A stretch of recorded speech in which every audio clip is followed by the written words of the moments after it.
ეს იყო CNN ბრაზილის ოფიციალური ამბავი, სადაც ნაჩვენებია, რომ შეერთებული შტატების იმიგრაციის პოლიციამ დააკავა ფელიპე ლინარეს დე ოლივეირა დე ლა ჩიგლია, რომელიც ცნობილია როგორც დონ.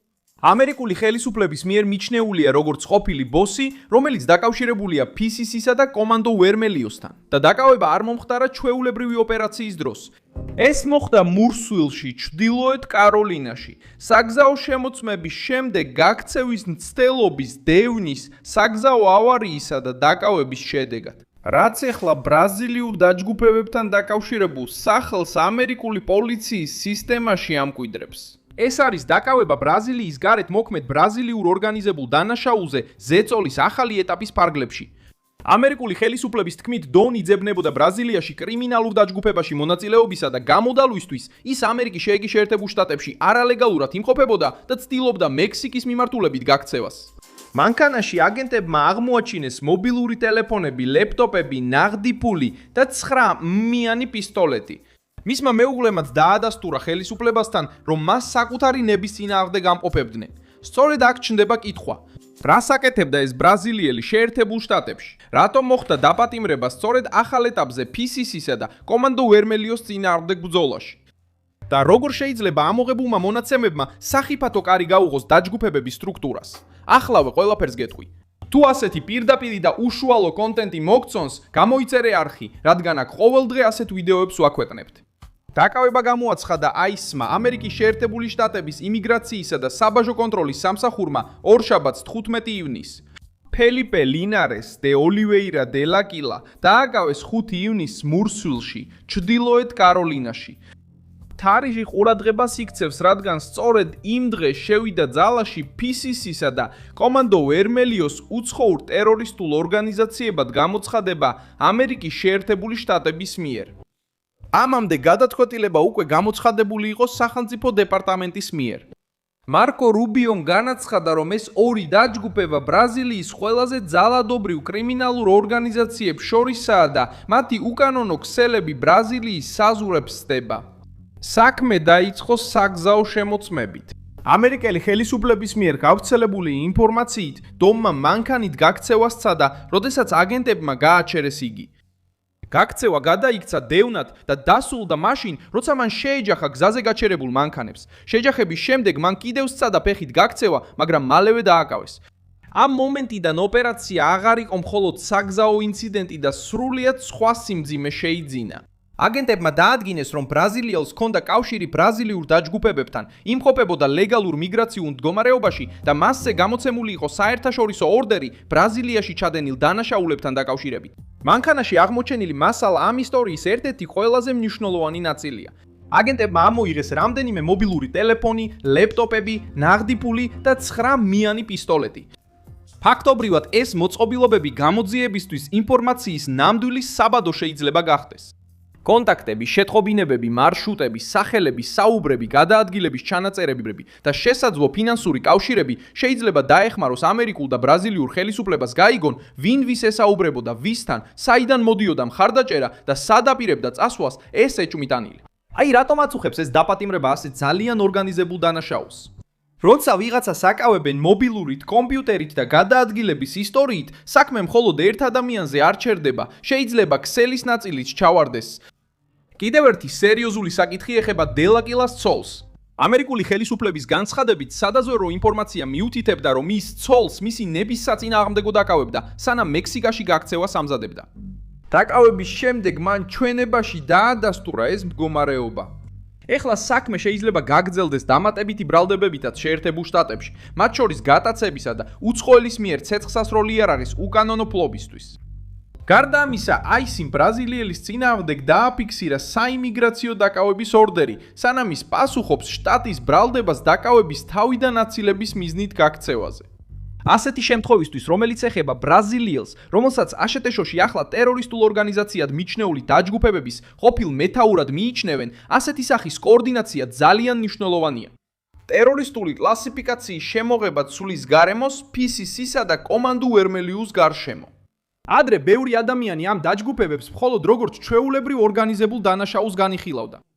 ეხლა ამერიკელების თვალსაზრისით ეს ჯგუფები უფრო მკაცრ კატეგორიაში გადავიდნენ. სწორედ ამ ეტაპზე დომის დაპატიმრება პოლიტიკურ და პოლიციურ სიმბოლოდ იქცა.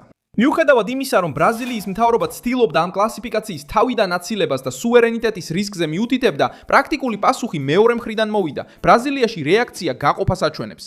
ფედერალური პოლიციის გენერალურმა დირექტორმა ანდრეი როდრიგესმა მოითხოვა, რომ შეერთებულმა შტატებმა მეტი წვლილი შეიტანოს, მათ შორის გაქცეულების დაპატიმრებით, ქონების დაბლოკვით და უკანონო აქტივების დაბრუნებით.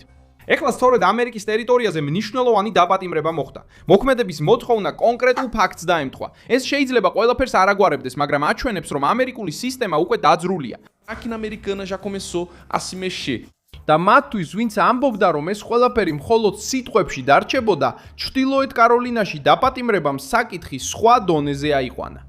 სერჯიო მორომაც ჩაერთო დებატში. სენატორმა განაცხადა, რომ შეერთებული შტატების დახმარება PCC-სა და კომანდო ვერმელიოს წინააღმდეგ როგორც წესი სიმბოლურია.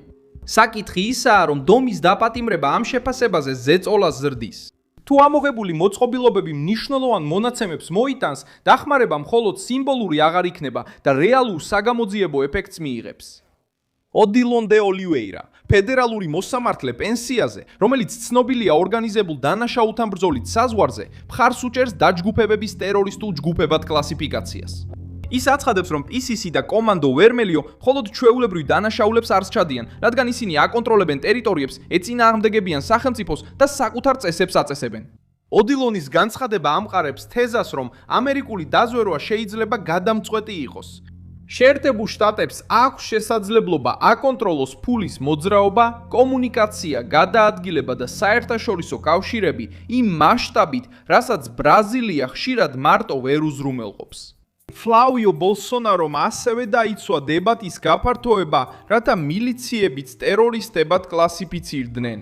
ეს განცხადება ცდილობს დაანგრიოს ბრალდება, რომ მემარჯვენეები მხოლოდ PCC-სა და კომანდო ვერმელიოს უმიზნებენ, რათა სხვა კრიმინალური ჯგუფები დაიცვან. მილიციელების იმავე პაკეტში ჩასმით ფლავიო დისკუსიას უფრო ფართო ჩარჩოში გადაჰყავს. ვინც აკონტროლებს ტერიტორიას, ემუქრება მოსახლეობას, არალეგალურ სერვისებს აკონტროლებებს და მათგან სარგებელს იღებს და პარალელურ ძალად მოქმედებს, მასაც მკაცრად უნდა მოექცნე. ეს ცვლის პოლიტიკურ გარემოს, რადგან მარცხენას ართმევს არგუმენტს, თითქოს კლასიფიკაცია შერჩევითი იქნებოდა. შეერთებულ შტატებში დაპატიმრება კვლავ უკავშირდება ბრაზილიაში ბოლო დროს განვითარებულ სხვა მიმართულებას. ამ სამშაბათს 16 იუნის რორაიმას სამოქალაქო პოლიციამ დაიწყო ოპერაცია ჩრდილოეთის მარშრუტი, ტრენ-დე არაგუასთან დაკავშირებულ ეჭვმიტანილთა წინააღმდეგ 6 შტატში. გამოძიება მიუთითებს ნარკოტიკებით ვაჭრობაში, ფულის გათეთრებასა და შეიარაღების მიწოდებაში მონაწილეობაზე კომანდო ვერმელიოსთვის ამაზონასა და რიო-დე-ჟანეიროში. შესრულდა 25 დაკავების და 30 ჩხრეკისა და ნივთების ამოღების ორდერი რორაიმაში, ამაზონაში, სან-პაულუში, რიო-დე-ჟანეიროში, მინას-ჟერაისსა და პარანაში. ეს განვითარება აჩვენებს, რომ კომანდო ვერმელიო მარტო არ მოქმედებს.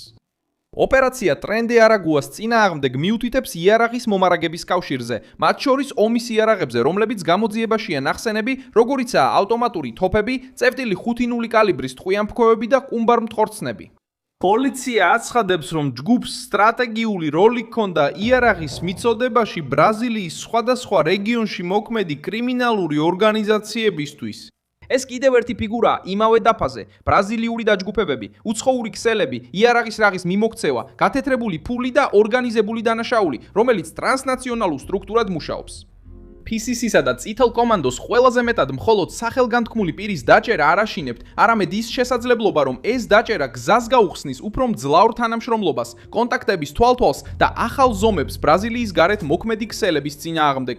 უსაფრთხოების დღის წესრიგი სიტყვებიდან მოქმედების ფაზაში გადავიდა. ორგანიზებული დანაშაულისთვის კვირა წითელი განგაშით დაიწყო. მათთვის, ვინც დაჯგუფებების წინააღმდეგ გამკაცრებას უჭერს მხარს, გზავნილი მარტივია. როდესაც არსებობს დაზვერვა, თანამშრომლობა და პოლიტიკური ნება, დანაშაულის სტრუქტურა ზემოქმედებას გრძნობს. მე ვარ მილსონ ალვესი, გლობალი. ჩემი მიზანია ყოველდღე მოგაწოდო ჭეშმარიტი ინფორმაცია. სიახლეების ბმულები ვიდეოს აღწერაშია. დასვი ლაიქი ამ ვიდეოზე, გამოიწერე არხი და ბოლოს გადახედე კომენტარებს, რომ კიდევ უფრო მეტად ჩაერთო მილსონ ალვესის საზოგადოებაში.